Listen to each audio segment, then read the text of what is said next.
ये फैसला लिया गया।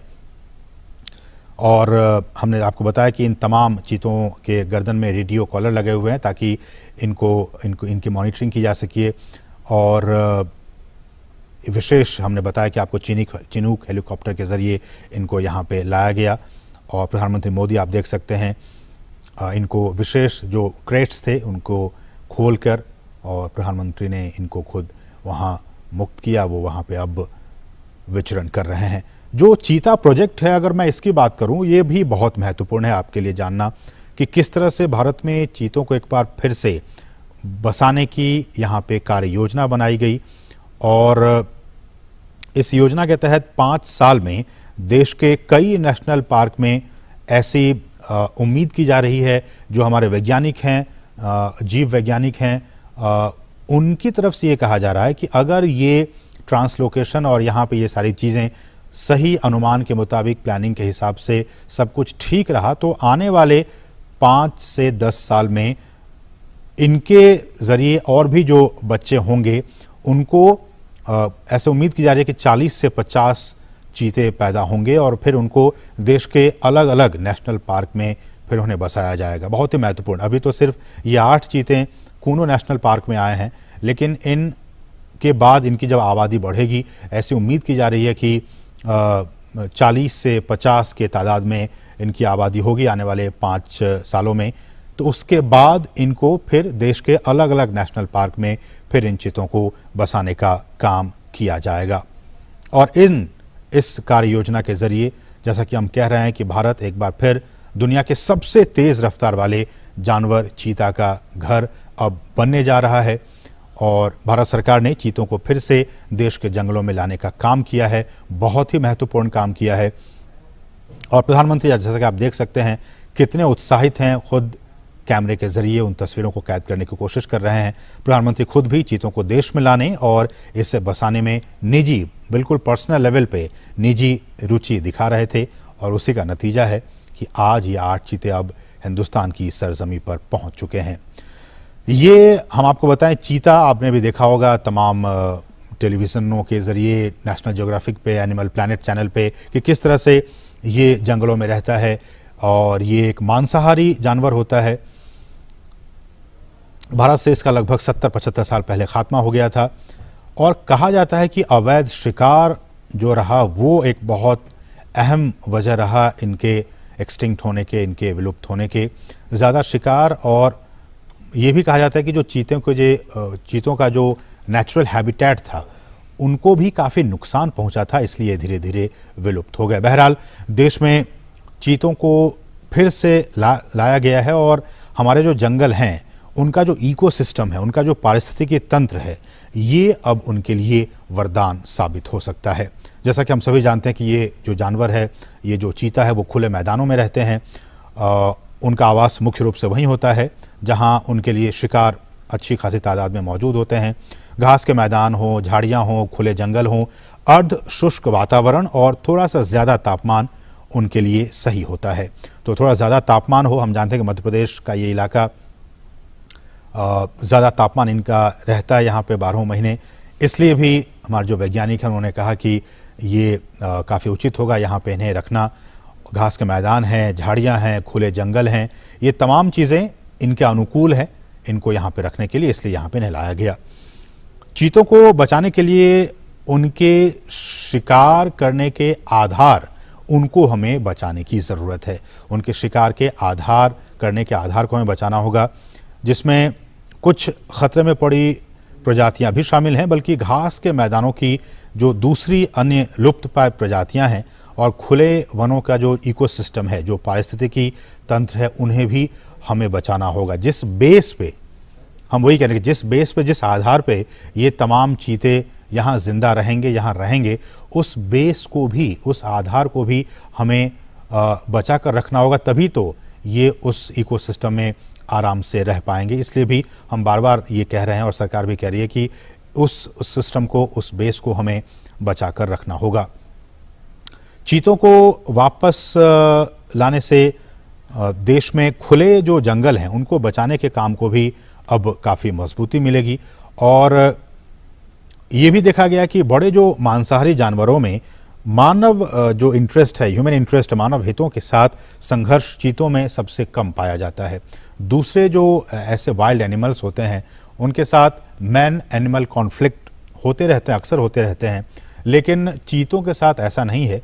चीतों के साथ जो मैन एनिमल कॉन्फ्लिक्ट है वो बाकी जो ऐसे एनिमल्स हैं, वाइल्ड एनिमल्स हैं, उनके मुकाबले काफ़ी कम ऑब्जर्व किया गया है, काफ़ी कम देखा गया है। वो सामान्यतया मनुष्यों के लिए खतरा नहीं होते हैं और जो बड़े पशु हैं उन पे भी वो सामान्यतया हमला नहीं करते हैं।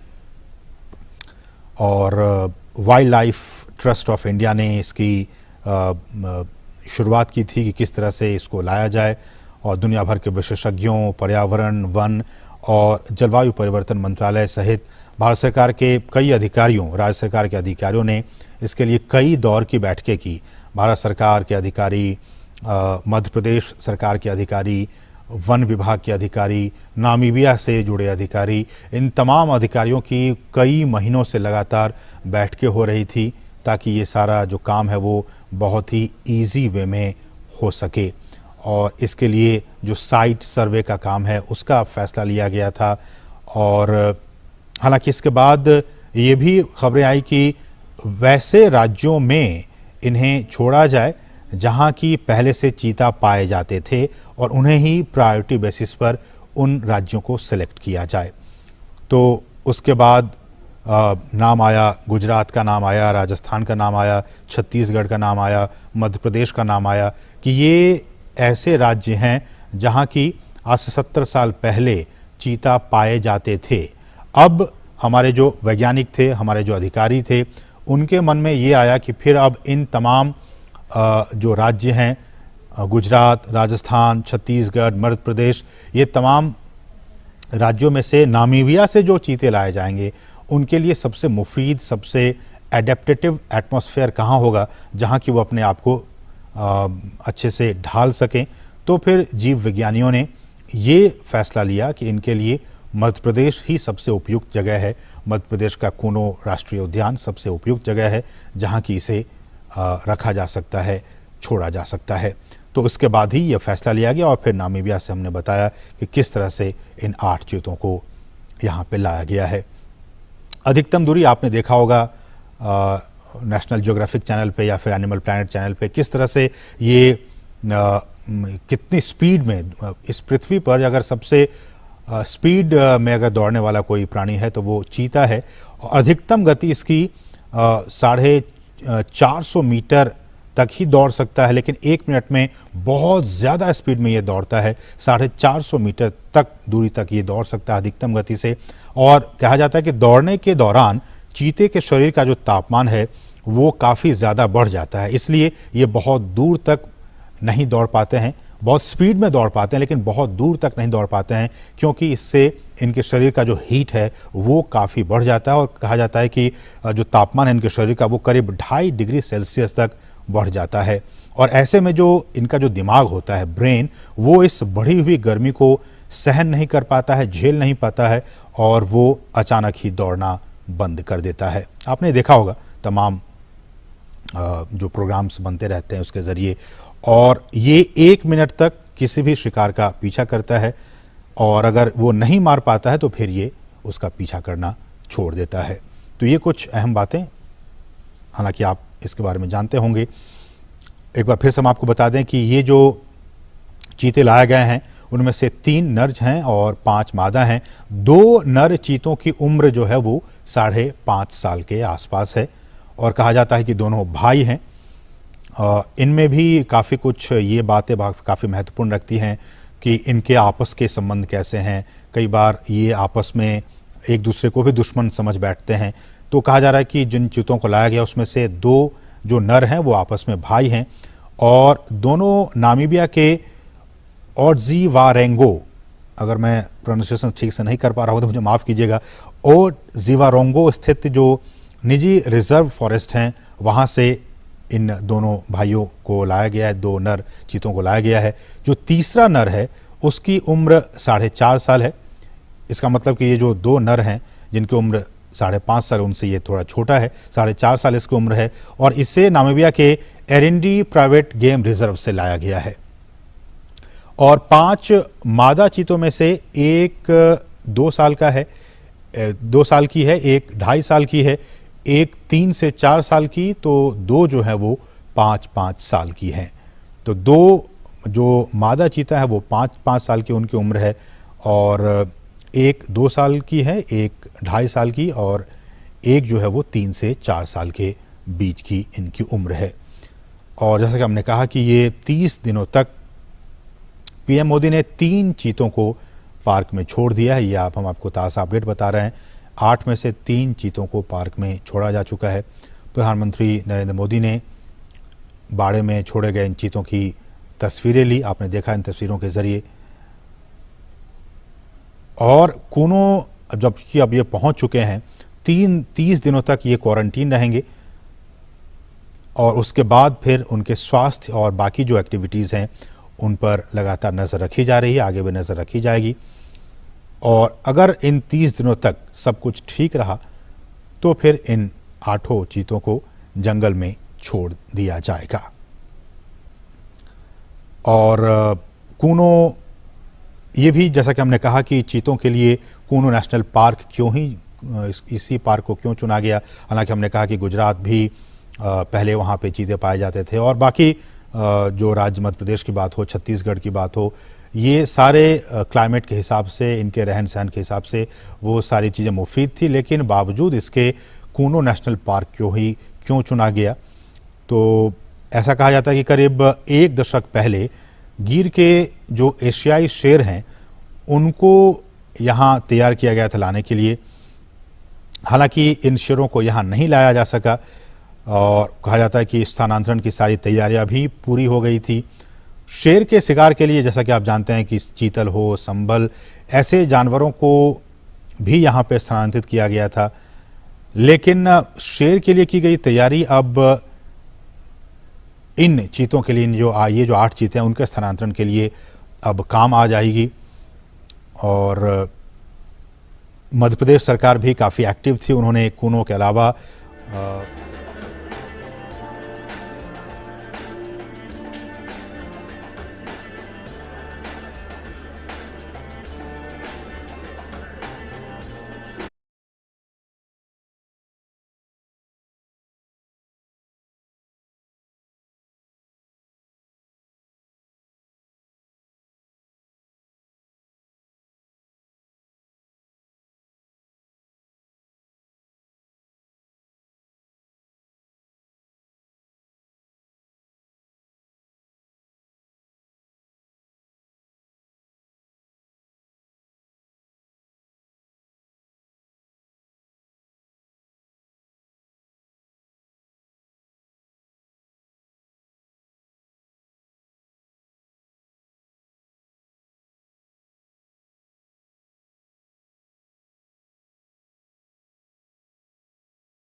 of federalism and has regressed aggressively in the last 8 years or so. We started in the wrong place and we have regressed. May I ask you, Ms. Reddy, for your view on that provocation, but also there was a third element to India's federal imagination, which was the local governments. In our constitution in 1950, we placed that into the directive principles, and it took all the way till the early 1990s and a constitutional amendment for them to be formally recognized as part of India's federal architecture. Did we, constitutionally, was that a mistake? Did we wait too long to recognize local governments and place them firmly within the architecture of our federal structure? Yeah, first of all, thanks to the organizers and the founders of South First, Mr. Basu and all the other founders, and also all the respected colleagues in the panel today. Well, coming to that, Yamini, I think you're very right in saying that it was delayed sizably, and then even after the delay, the 73rd and 74th constitutional amendments that came in order to rectify that delay to some extent also did not actually materialize. Normally, there are two ways. One, the requirement of various areas or territories to come together and be one in order to have a common cause or protection or a common future, etc. The other is to hold territories by way of having a country or a republic. India actually became a union in peculiar circumstances, which with a long history and various happenings. So the aspirations of the people of this country at that point of time when we got independence would be quite different from what the generation of today actually see or perceive. The local bodies should have been strengthened and should have been firmly in place right from day one. Because of the delay and because of it not happening, gradually over a period of time, there arose some sort of a blurredness between the relationship between center and state. Now states are complaining about the federal structure that includes autonomy, that includes fiscal matters. But how much are the states actually looking into the local bodies? How many states actually have empowered Zilla Parishads? How many states actually have empowered the Mandal Parishads or the Taluks? How many states have actually empowered the Panchayats? So sometimes what we do, we get in return. So I feel that this structure, federal structure, if implemented in spirit and objective right to the level of Gram Panchayat, will actually over a period of time stop this change of policy or change of objective which actually was envisaged by the authors of our constitution. Thank you. I hope we can discuss. We have 3 different states here and Kerala. So 4. So I hope we can also look at the differences in local government participation across the different states too, which is such a unique characteristic of our federal structure as well. But let me pick up on this question of, so maybe in 1950 it was somewhat regressive, or at least at any rate there was an imagination of a relatively strong center.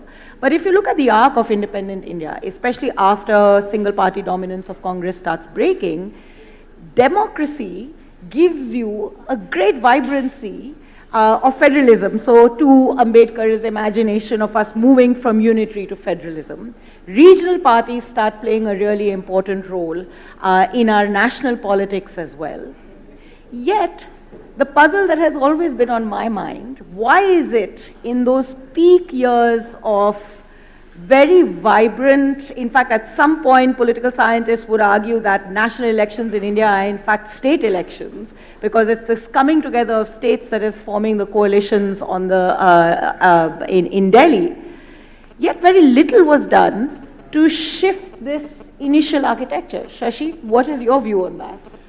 Well, I think that a lot depends on how the government of the centre runs the country. And I think with the exception of a brief period in the 90s when there was even talk of the states owning Delhi, when the government was essentially comprised largely of regional parties, you do have parties with a so-called national vision in power in Delhi who tend to ride roughshod over the rights and sensibilities of states. I mean, a very good example was as recently as the proclamation of the lockdown for COVID, where though the states would have to implement that lockdown, they were not consulted. It was a decision announced by the Prime Minister on television sort of 3 hours before it needed to be implemented.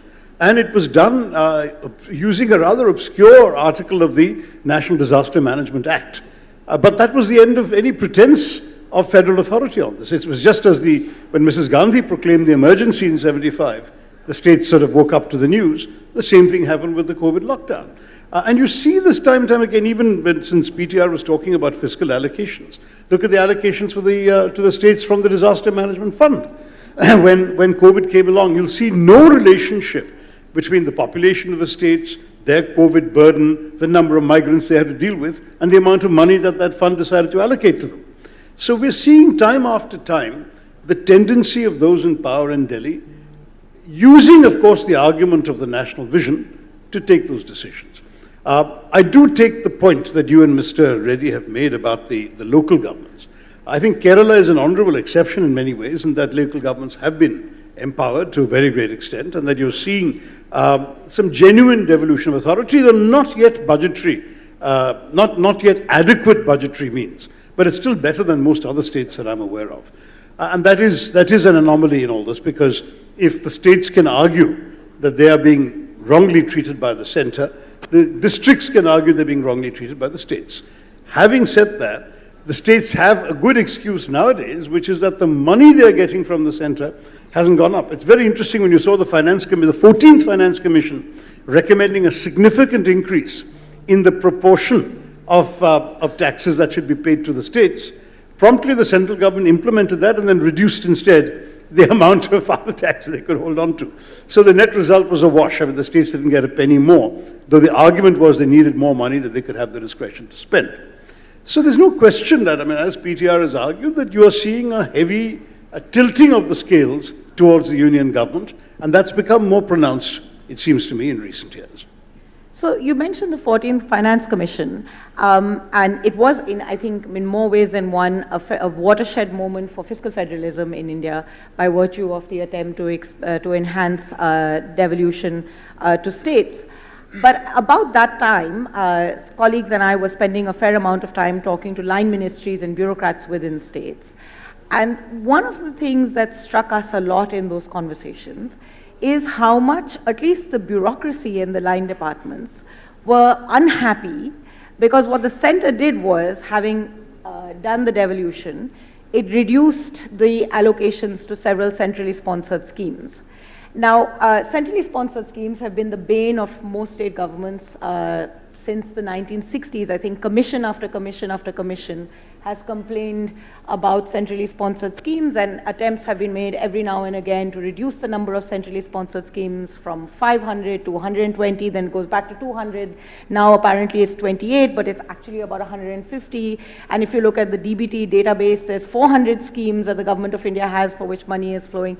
So these abound everywhere, and state governments complain a lot. But I was struck, and this is an open question to any one of you who would want to pick this up to answer, why it is that, at least in the bureaucracy, in that particular moment, there was great annoyance about the reduction of centrally sponsored schemes. In fact, it felt like we had just turned the clock to say, don't take those back, give them back to us all over again, line department after line department, not finance departments, though, and I'll come to that in a minute. But what is it about the tensions of these centrally sponsored schemes? They've always been there. Politically, it's always been a source of complaining. But whenever they get reduced, the argument is for more. I think Shashi lives in Delhi. He should take this. He has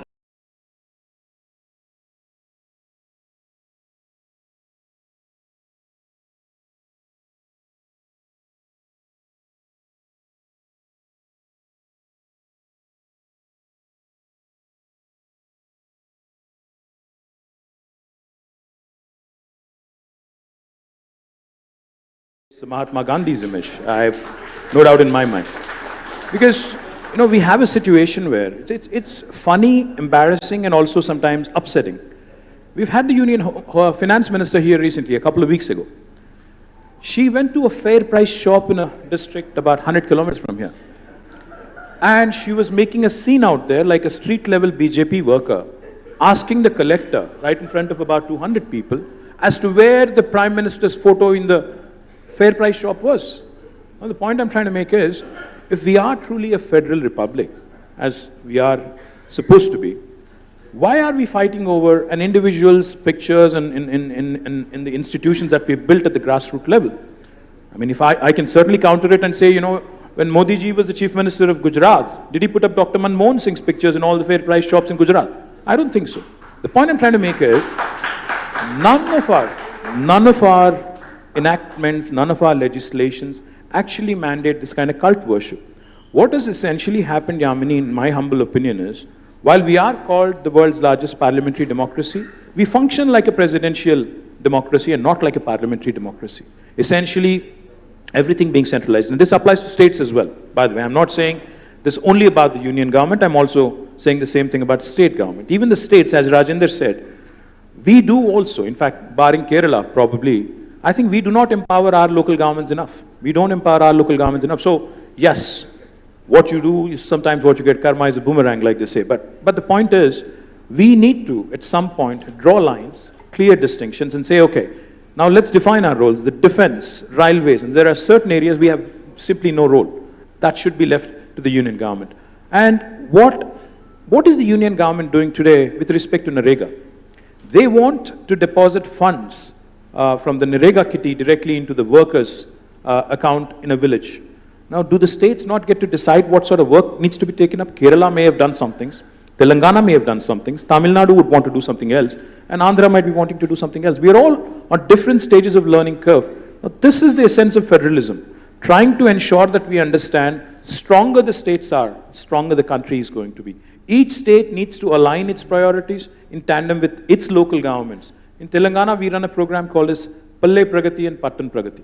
Today, when Government of India is rated the top 20 best villages in the country, 19 are from Telangana because of this program. The point I'm trying to make is, when we are operating with a focus and when we are trying to up our game, all the union government needs to do is encourage performance and leave it to us to decide what central sponsored scheme that we need to participate in and what we can opt out of. If that sort of flexibility is given to us, as opposed to thrusting things down our throat, I think then we truly will become a strong nation, and as Prime Minister calls it, Amrut Kal and Achhe Din will come fairly quickly. Flexibility in centrally sponsored schemes, PTR, do you think that's part of the menu of solutions to reimagining the federal compact? Yeah, I'm not even clear why we should have centrally sponsored schemes as opposed to giving the money to the people, right?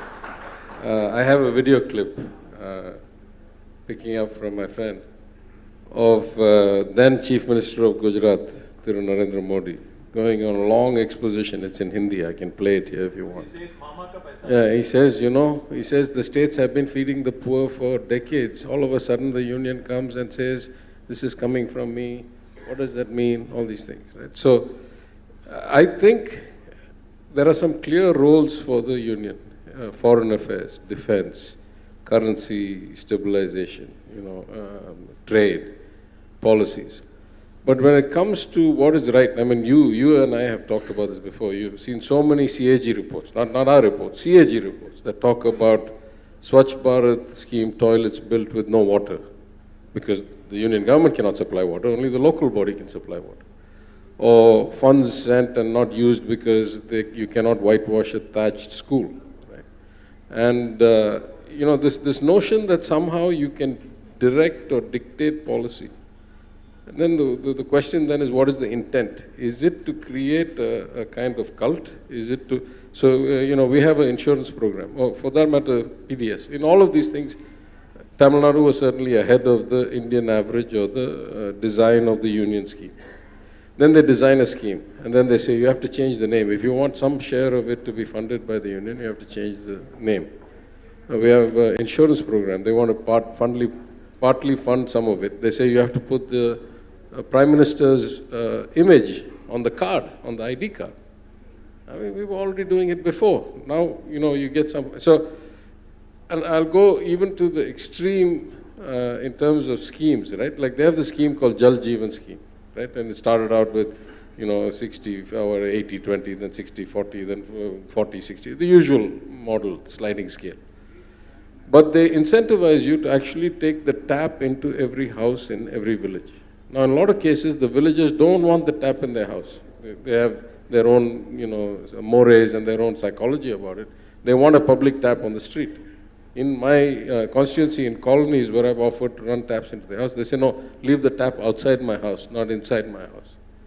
But the scheme says you only get funding if you take the tap inside the house. Right? This last mile delivery, why should there be a standardized model coming from Delhi about last mile delivery? Different people have different preferences. That's what the states exist for. That's what the local bodies exist for. Now, as far as the local bodies, I definitely take my friend's comment because, he has, unlike me, he has served as a sarpanch at a local body level. I completely agree with the lack of devolution. But it's a double-edged sword. In the case of Tamil Nadu, a lot of our problems with local bodies have to do with the caste problem. And it has to do with no matter what you do about reservations and all that. Once you get to a granular level where within the same geographical area, you reserve this as let's say, a SC seat, but there is a whole lot of non-SC people there. You start having caste problems, and there's been violence and murders and all kinds of clashes and stuff like that. So my colleague, I'm also the Minister for Planning, my colleague, the Vice Chairman of the Planning Commission of Tamil Nadu, says the single biggest improvement in delivery of services and the equality of society in the rural areas of Tamil Nadu was when the line department started driving the programs rather than the local body elected officials. Because if they did that, it was very biased, and even letting out the temple lands and managing the tanks and all that, they would do on a caste basis or a communal basis or a religion basis or something.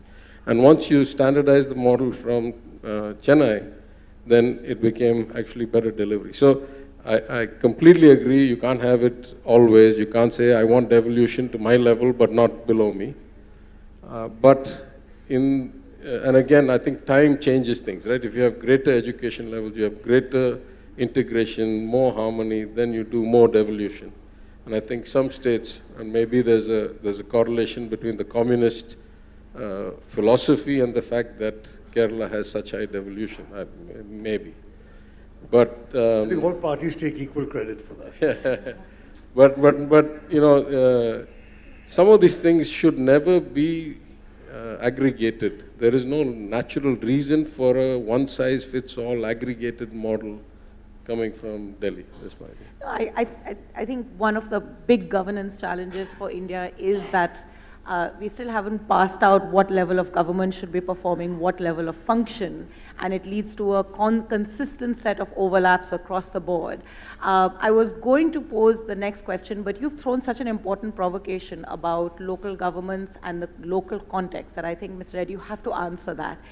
Because if I at the risk of making a too broad a statement out of your somewhat more nuanced point, would it be right to say that the inequalities at the grassroots level should necessitate a little bit more centralization from the state?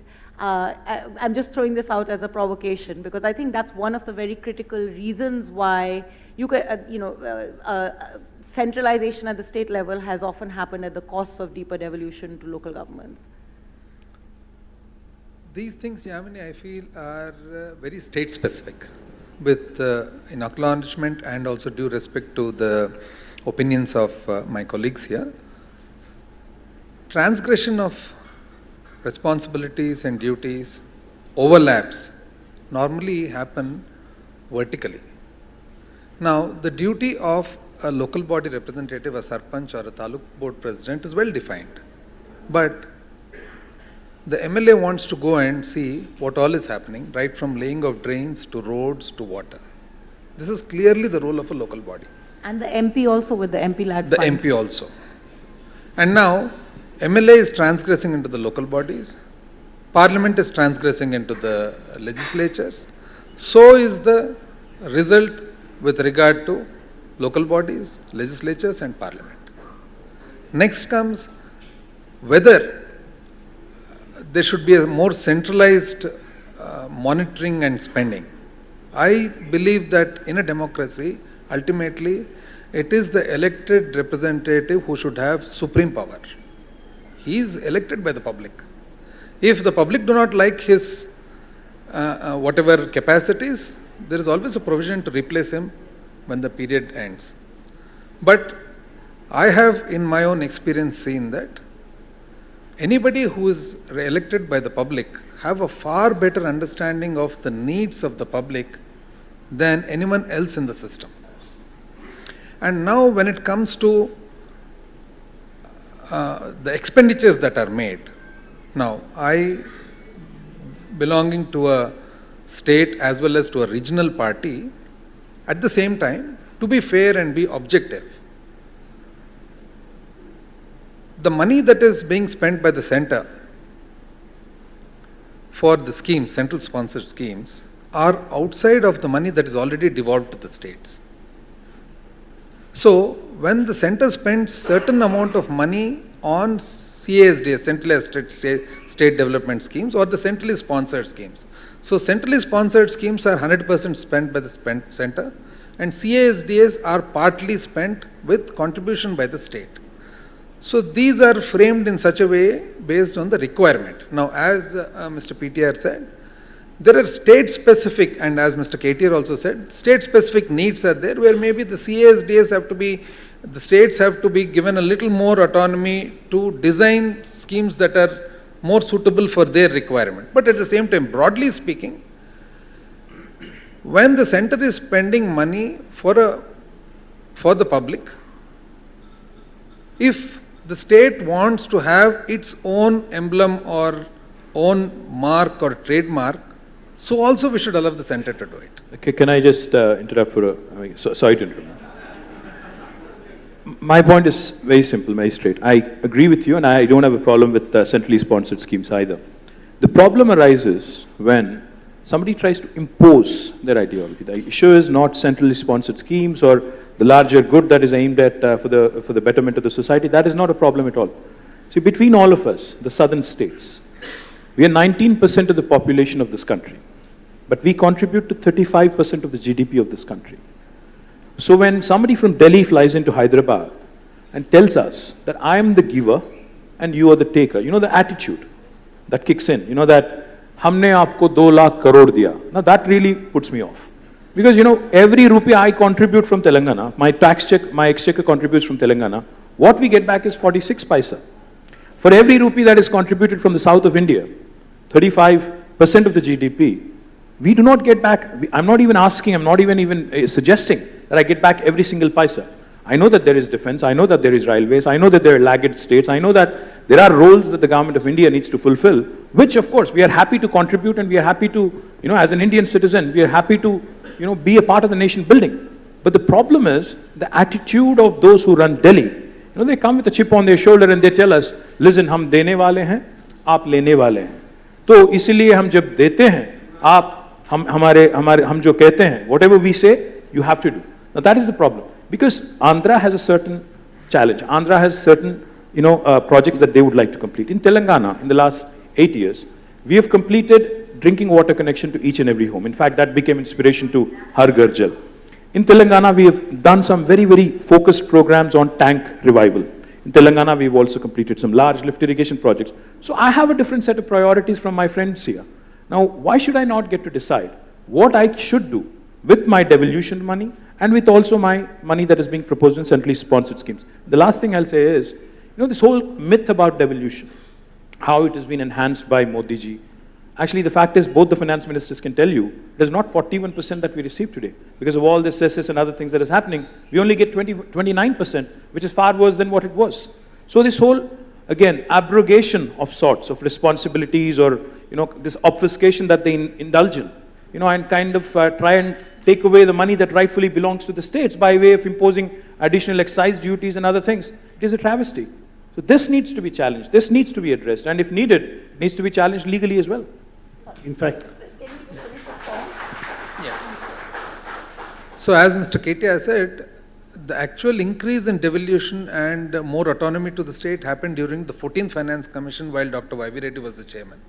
Because the 14th Finance Commission felt that states ought to have more autonomy and independence into doing what they want with the money, and it need not be dictated by the center. But unfortunately, that 42 finally now comes down to only about 30%, 10% lesser than what we are entitled to get for various reasons, cesses, etc., etc.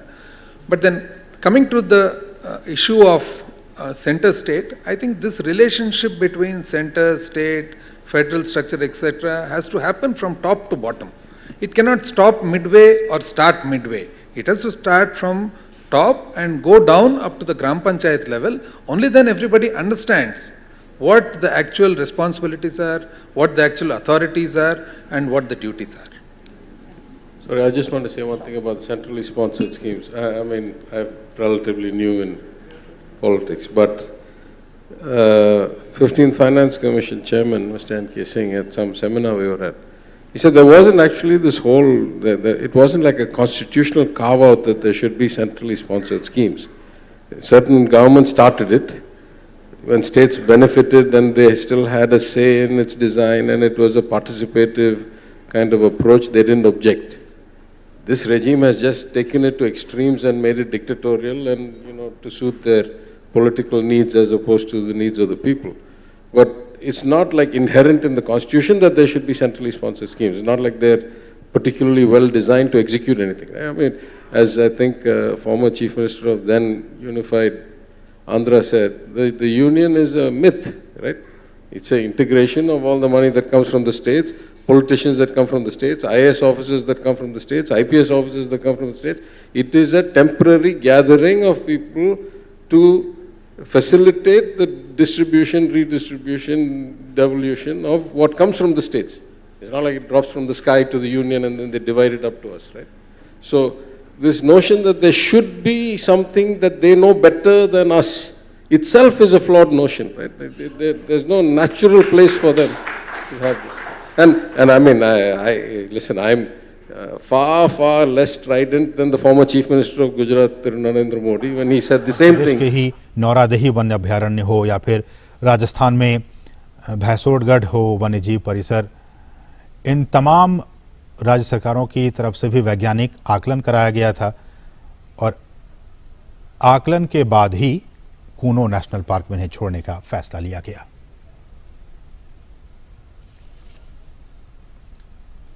और भारत में